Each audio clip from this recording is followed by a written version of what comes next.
You know, Mayor Strickland and Chief Davis had an idea for the Scorpion unit. It's just obviously this wasn't in the plans. Now, Otis, I do just have to ask you directly, do you believe that Chief Davis's job is in jeopardy? Just even from the short amount of time we're seeing, his mobility is just declining all the way down to this point. Standing up to being beaten to the point of not even being able to sit up to now just completely flat. We've now finally seen some medical treatment. How much time do you think has gone by before we're even seeing this person with the bag in front of Nichols? We've been talking for a good 20 minutes. Well, also in the news right now, tonight, Shelby County Commission Chairman Mikkel Lowry calling a special business meeting to put recently expelled Representative Justin Pearson back in the Tennessee House. It's the beginning of a long road to recovery for Wynne, Arkansas.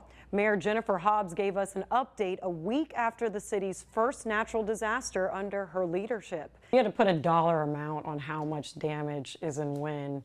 If you had to ballpark it, what would you say that amount is? Ooh, that is in the millions. I mean, I don't want to even try to ballpark it.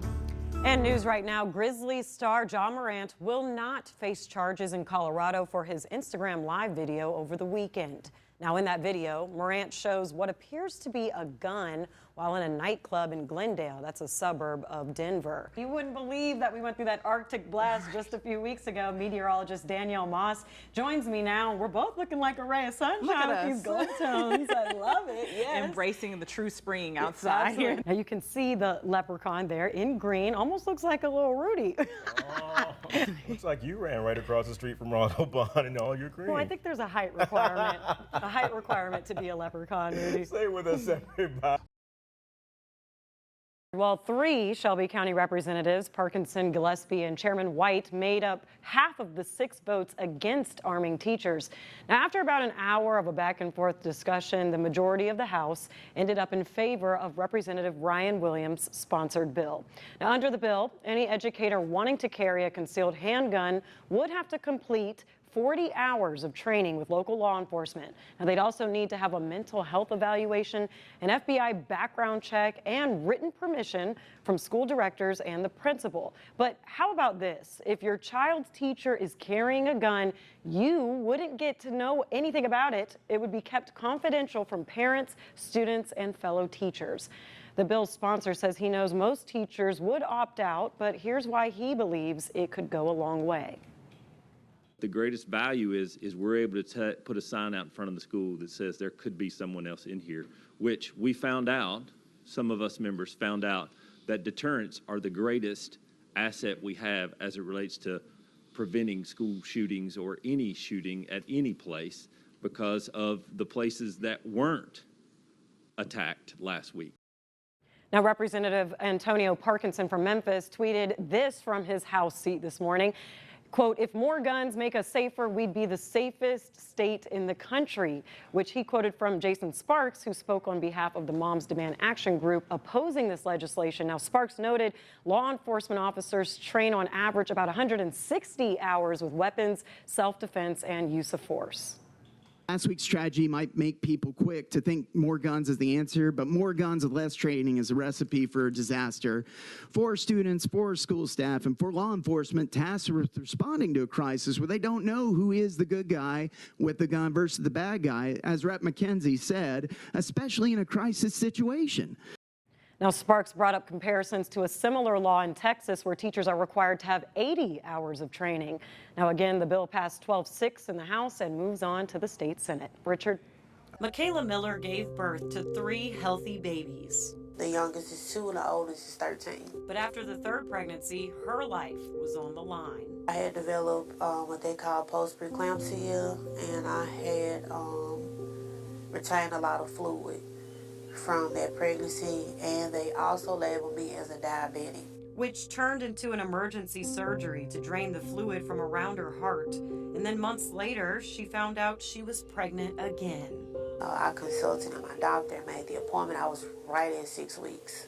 And she gave me her honest opinion. She said, I don't think that you would make it if you had this baby. And I didn't think I would either. A life-saving decision Miller made with guidance from Dr. Katasha Muse just a few months before Tennessee outlawed abortions. We know that the infant morbidity and mortality rate is very high.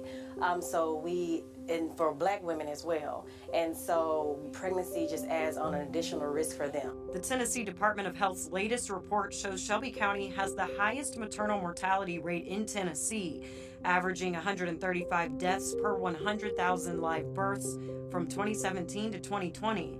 And black women make up the majority of those cases. Having to decide whether or not to go through with a pregnancy and putting their health at risk is a major decision. And it also comes back on the physician because we have to counsel them on what the risks are. And that's very difficult sometimes if we know what the outcome can be.